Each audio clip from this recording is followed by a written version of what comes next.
सहवास के प्राचीन नियम पालन करने से मिलते हैं कई फायदे। प्राचीन नियमों के अनुसार सहवास में वंशवृद्धि, मैत्री लाभ, साहचर्य सुख, मानसिक रूप से परिपक्वता, दीर्घायु, शारीरिक और मानसिक स्वास्थ्य सुख की प्राप्ति हासिल की जा सकती है। यदि व्यक्ति नियमों में बंधकर सहवास करता है तो वह संस्कारी होकर आपदाओं से बचा रहता है। पशुवत सहवास से वह अपना जीवन नष्ट कर लेता है। पुरातन काल में दंपति आज की तरह हर रात्रि को नहीं मिलते थे। उनका सहवास सिर्फ संतान प्राप्ति के उद्देश्य के लिए होता था। शुभ दिन और शुभ मुहूर्त के संभोग से वे योग्य संतान प्राप्त कर लेते थे। वर्तमान काल में युवा पीढ़ी उद्दंड और अनुशासनहीन है। कंडोम के दौर में किसी भी समय संभोग करके गर्भ धारण करके संतान पैदा कर लेती हैं। पति और पत्नी के बीच सहवास भी रिश्तों को मजबूत बनाए रखने का एक आधार होता है, बशर्ते कि उसमें प्रेम हो, काम वासना नहीं। हालांकि वर्तमान में ऐसा नहीं होता। इसका कारण है सहवास के प्राचीन नियमों की समझ का नहीं होना। आधुनिक युग में संस्कार तो समाप्त हो ही गए हैं, साथ ही व्यक्ति स्वार्थी अधिक हो चला है। आओ जानते हैं कि सहवास के भी कौन से नियम हैं जिन्हें जानकर लाभ उठाया जा सकता है और सुख को अधिक बढ़ाया जा सकता है। पहला नियम, हमारे शरीर में 5 प्रकार की वायु रहती है। इसका नाम है व्यान, समान, अपान, उदान और प्राण। उक्त 5 में से एक अपान वायु का कार्य मल, मूत्र, शुक्र, गर्भ और आर्तव को बाहर निकालना है। इसमें जो शुक्र है वही वीर्य है, अर्थात यह वायु संभोग से संबंध रखती है। जब इस वायु की गति में फर्क आता है या किसी भी प्रकार से दूषित हो जाती है तो मूत्राशय और गुदा संबंधी रोग उत्पन्न होते हैं। इससे संभोग की शक्ति पर भी असर पड़ता है। अपान वायु माहवारी, प्रजनन और यहाँ तक कि संभोग को भी नियंत्रित करने का कारक है। अतः वायु को शुद्ध और गतिशील बनाए रखने के लिए आपको अपने उदर को सही रखना होगा और सही समय पर शौचादि से निवृत्त होना चाहिए। दूसरा नियम, काम सूत्र के रचयिता आचार्य वात्स्यायन के अनुसार स्त्रियों को काम शास्त्र का ज्ञान होना बेहद जरूरी है, क्योंकि इस ज्ञान का प्रयोग पुरुषों से अधिक स्त्रियों के लिए जरूरी है। हालांकि दोनों को ही इसका भरपूर ज्ञान हो तभी अच्छे सुख की प्राप्ति होती है। वात्स्यायन के अनुसार स्त्री को विवाह से पहले पिता के घर में और विवाह के पश्चात पति की अनुमति से काम की शिक्षा लेनी चाहिए। वात्स्यायन का मत है कि स्त्रियों को बिस्तर पर गणिका की तरह व्यवहार करना चाहिए। इससे दाम्पत्य जीवन में स्थिरता बनी रहती है और पति अन्य स्त्रियों की ओर आकर्षित नहीं हो पाता तथा पत्नी के साथ उसके मधुर संबंध बने रहते हैं। इसलिए स्त्रियों को यौन क्रिया का ज्ञान होना आवश्यक है ताकि वह काम कला में निपुण हो सके और पति को अपने प्रेम पास में बांधकर रख सकें। आचार्य वात्स्यायन के अनुसार एक कन्या के लिए सहवास की शिक्षा देने वाले विश्वसनीय व्यक्ति हो सकते हैं दाई, विश्वासपात्र सेविका की ऐसी कन्या जो साथ में खेली हो और विवाहित होने के पश्चात पुरुष समागम से परिचित हो। विवाहित सखी, हम उम्र मौसी या बड़ी बहन, अधेड़ या बुढ़िया दासी, बड़ी बहन, ननद या भाभी जिसे संभोग का आनंद प्राप्त हो चुका हो। उसका स्पष्ट बोलने और मधुर बोलने वाली जरूरी होना चाहिए ताकि वह काम का सही ज्ञान दे सके। तीसरा नियम,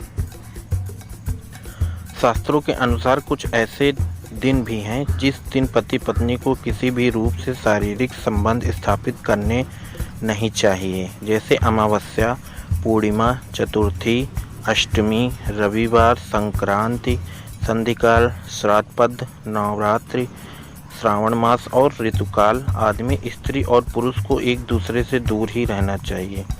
इस नियम का पालन करने से घर में सुख, शांति, समृद्धि और आपसी प्रेम सहयोग बना रहना है। अन्यथा ग्रह कलह और धन की हानि के साथ ही व्यक्ति आकस्मिक घटनाओं को आमंत्रित कर लेता है। चौथा नियम, रात्रि का पहला प्रहर रति क्रिया के लिए उचित समय है।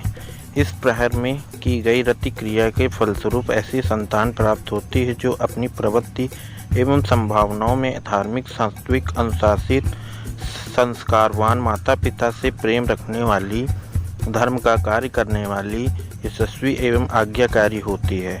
शिव का आशीर्वाद प्राप्त ऐसी संतान की लंबी आयु एवं भाग्य प्रबल होता है। प्रथम पहर के बाद राक्षसगण पृथ्वी लोक के भ्रमण पर निकलते हैं। उसी दौरान जो रतिक्रिया की गई हो उससे उत्पन्न होने वाली संतानों में राक्षसों के ही समान गुण आने की प्रबल आशंका होती है। पहले पहर के बाद रतिक्रिया इसलिए कि अशुभकारी है क्योंकि ऐसा करने से शरीर को कई रोग घेर लेते हैं। व्यक्ति अनिद्रा, मानसिक क्लेश, थकान का शिकार हो सकता है एवं माना जाता है कि भाग्य भी उससे रूठ जाता है। पांचवा नियम, यदि कोई संतान के रूप में पुत्रियों के बाद पुत्र चाहता हो तो उसे महर्षि वात्स्यायन द्वारा प्रकट किए गए प्राचीन नियमों को समझना चाहिए। इस नियम के अनुसार स्त्री को हमेशा अपने पति के बाईं ओर सोना चाहिए। कुछ देर बाद करवट लेटने से दाएं स्वर और दाहिनी करवट लेटने से बायां स्वर चालू हो जाता है। ऐसे में दाईं ओर लेटने से पुरुष का दायां स्वर चलने लगेगा और बाईं ओर लेटी हुई स्त्री का बायां स्वर चलने लगता है। जब ऐसा होने लगे तब संभोग करना चाहिए। इस स्थिति में गर्भाधान हो जाता है। छठा नियम, आयुर्वेद के अनुसार स्त्री के मासिक धर्म के दौरान अथवा किसी रोग संक्रमण होने पर सेक्स नहीं करना चाहिए। यदि आप खुद को संक्रमण या जीवाणुओं से बचाना चाहते हैं तो सहवास के पहले और बाद में कुछ स्वच्छता नियमों का पालन करना चाहिए। जननांगों पर किसी भी तरह का घाव या दाने हो तो सहवास न करें। सहवास से पहले शौचादि से निवृत्त हो लें। सहवास के बाद जननांगों को अच्छे से साफ करें या स्नान करें।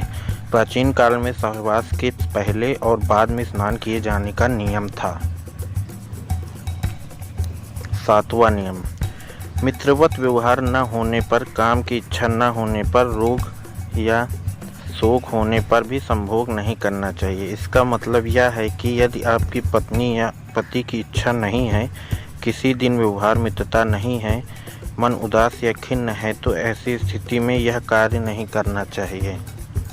यदि मन में या घर में किसी भी प्रकार का शोक हो तब भी संभोग नहीं करना चाहिए। मन स्थिति अच्छी हो तभी करना चाहिए। आठवां नियम, पवित्र माने जाने वाले वृक्षों के नीचे, सार्वजनिक स्थानों, चौराहों, उद्यान, शमशान घाट, वक्ष स्थल, चिकित्सालय, औषधालय, मंदिर, ब्राह्मण, गुरु और अध्यापक के निवास स्थान में सेक्स करने की मनाही है।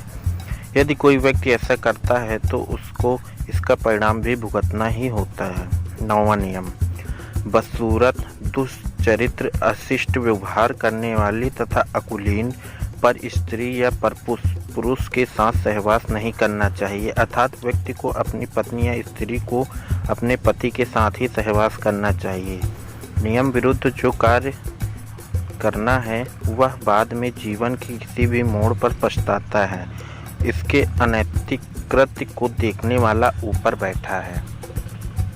10वां नियम, गर्भकाल के दौरान संपत्ति को सहवास नहीं करना चाहिए। गर्भकाल में संभोग रत होते हैं तो भावी संतान के अपंग और रोगी पैदा होने का खतरा बना रहता है। हालांकि कुछ शास्त्रों के अनुसार 2 या 3 माह तक सहवास किए जाने का उल्लेख मिलता है, लेकिन गर्भ ठहरने के बाद सहवास नहीं किया जाए तो ही उचित है। 11वां नियम, शास्त्र सम्मत है कि सुंदर, दीर्घायु और स्वस्थ संतान के लिए गडांत ग्रहण, सूर्योदय एवं सूर्यास्त काल, निधन, नक्षत्र, ऋतिका तिथि, दिवा काल, भद्रा, पर्व काल, अमावस्या, श्राद्ध के दिन, गंड तिथि, गंड नक्षत्र तथा 8वें चंद्रमा का त्याग करके शुभ मुहूर्त में संभोग करना चाहिए।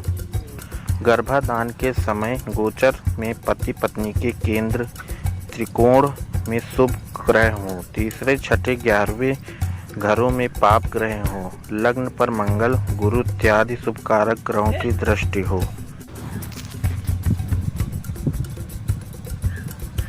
और मासिक धर्म से समरात्रि हो। उस समय सात्विक विचार पूर्वक योग्य पुत्र की कामना से यदि रीति क्रिया की जाए तो निश्चय ही योग्य पुत्र की प्राप्ति होती है। इस समय में पुरुष का दायां एवं स्त्री का बायां स्वर ही चलना चाहिए। यह अत्यंत अचूक उपाय है। कारण यह है कि पुरुष का जब दाहिना स्वर चलता है तब उसका दाहिना अंडकोश अधिक मात्रा में शुक्राणुओं का विसर्जन करता है, जिससे कि अधिक मात्रा में पुल्लिंग शुक्राणु निकलते हैं, अतः पुत्र की उत्पन्न होता है।